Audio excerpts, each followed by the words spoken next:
If you're ever curious what I have in this coffee cup, it is writer's block coffee, my very favorite coffee. I will be completely honest with you, and I can't guarantee that these results will be reproduced if you do buy writer's block coffee, but I have not had writer's block one single time since I started drinking writer's block coffee.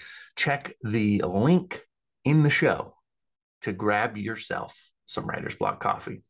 Today, we are talking about action. Here's the thing. Most of you do this naturally to a degree, but not at the level you need to do it in order to have the kind of success that you're hoping for. And listen, I understand success is this weird word because everybody defines it differently. Your success is maybe reaching one reader. We talked about that on the last podcast.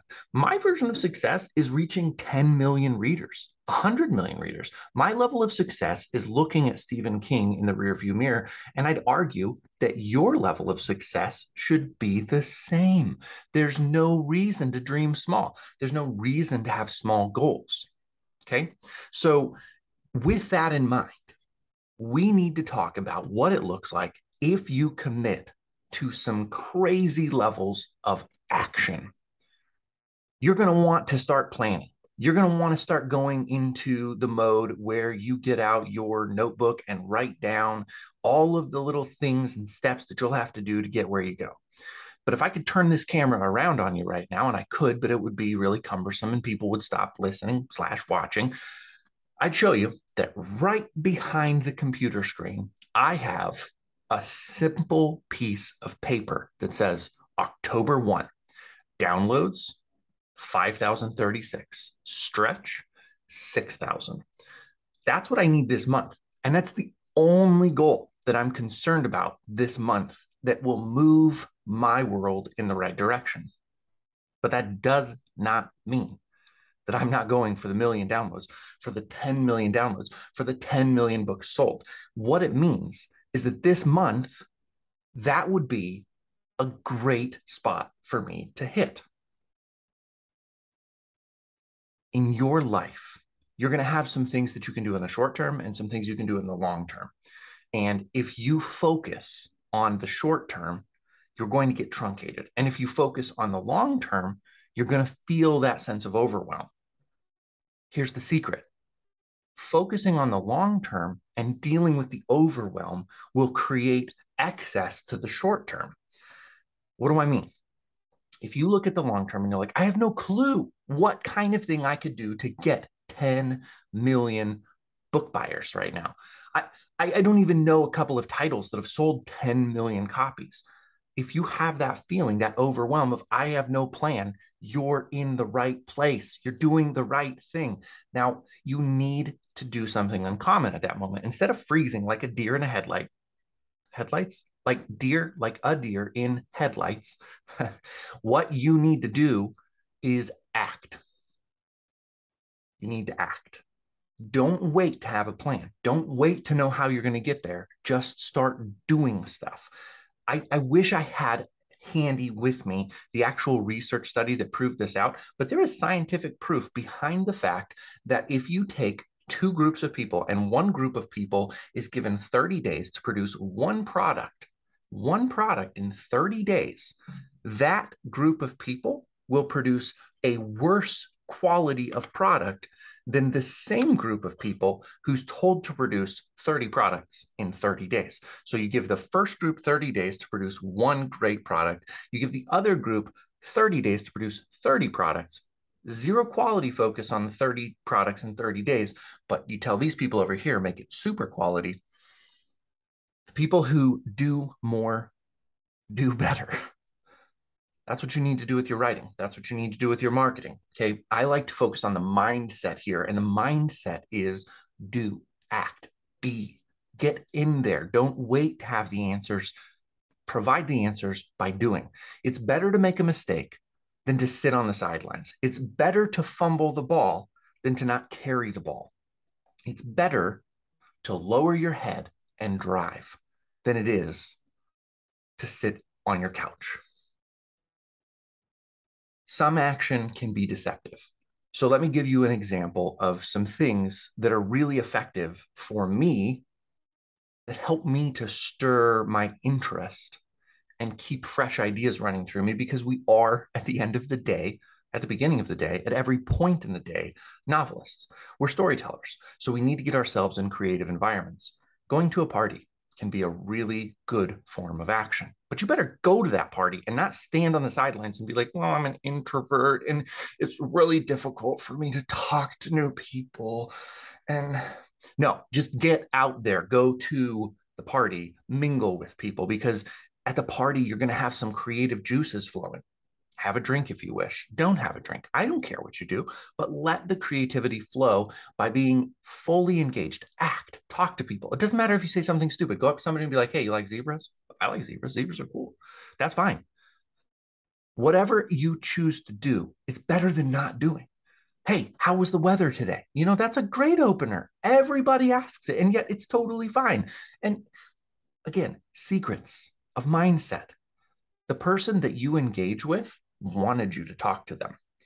Even if they think you're below them, and there is a social status and kind of a pecking order among people, they actually still wanted you to talk to them, because even if they think, hey, I'm way better than this person and I could be talking to somebody so much more influential, you just gave them a positive thought about themselves. It's ego driven, it's arrogant, but you helped them feel better about themselves by exposing your lowliness. You talk to somebody that you don't think you'll ever talk to again who's way below you. They seem like on the verge of a complete failure. Maybe you flip that script and you're the one who feels great about it. Or maybe you realize that that person is far more interesting than you realize. They give you a creative idea about a story, or their mannerisms blend into the characterizations of somebody that you write the next day. You never know. But I do know that if you sit on your couch and do nothing, you will not have that experience and you will not write as good of a book. Now, this is a marketing show. It's a marketing mindset show. So I do want to talk about the marketing mindset here.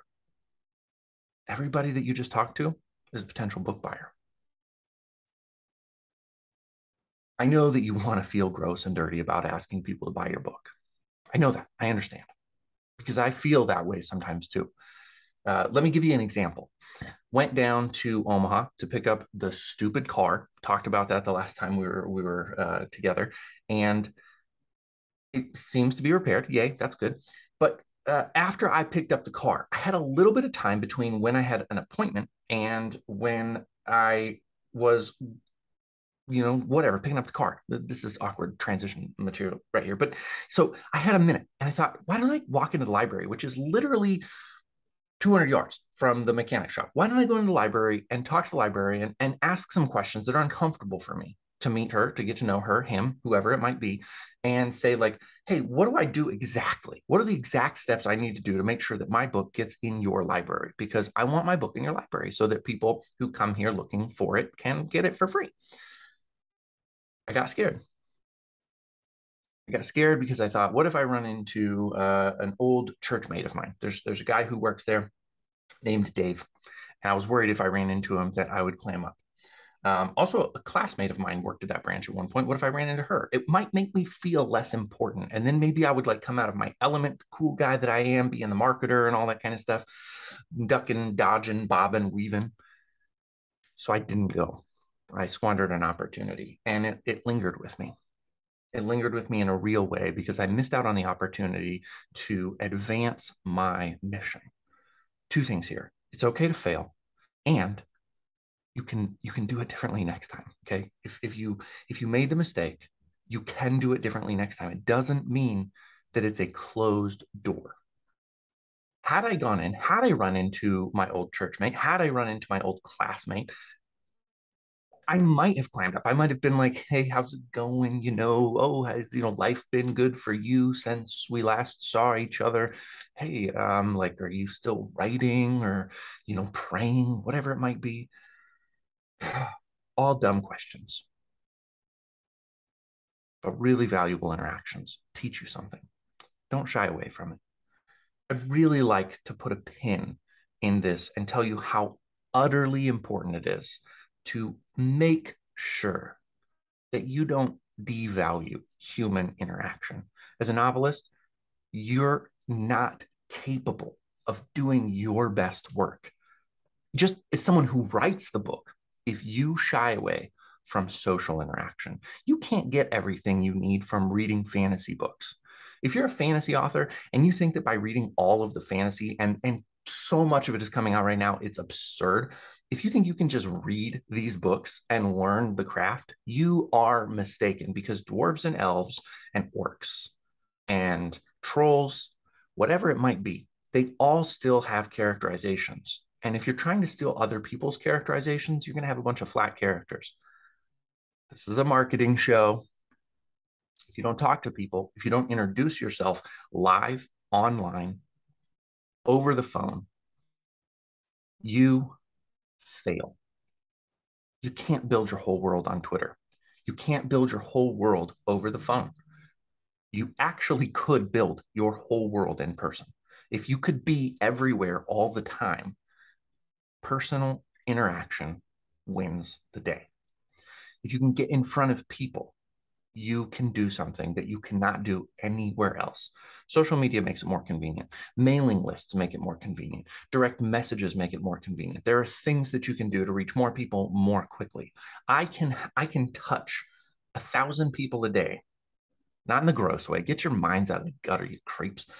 I can reach 1,000 people a day through social media. But the depth of connection that I can make with any of those people is so limited. It's not even on the same scale as if I could talk to and be in front of those 1,000 people. And I will go so far as to say that if they are sitting in chairs in an auditorium listening to me speak, the depth of connection is still not even on the same scale as if I did a direct message to them or an email to them. I can get people to respond. I can get people to buy my book online. So don't think that's what I'm saying. But what I am saying is that the chance of creating a raving fan is exponentially bigger if you can get a hold of them live.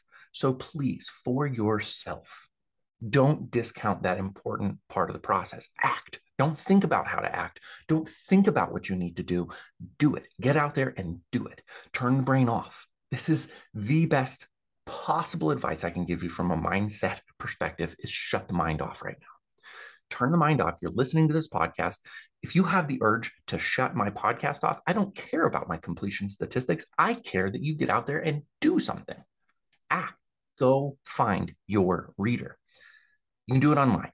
Please do it online. Please reach out to people. Please ask them to buy your book. We've been talking about this. Ask them to buy your book. Let them know that it's out there. Tell them who you are.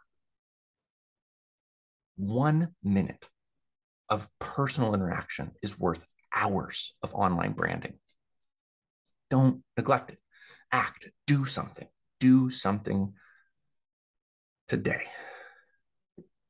And don't forget, Writer's Block coffee. It's tasty good.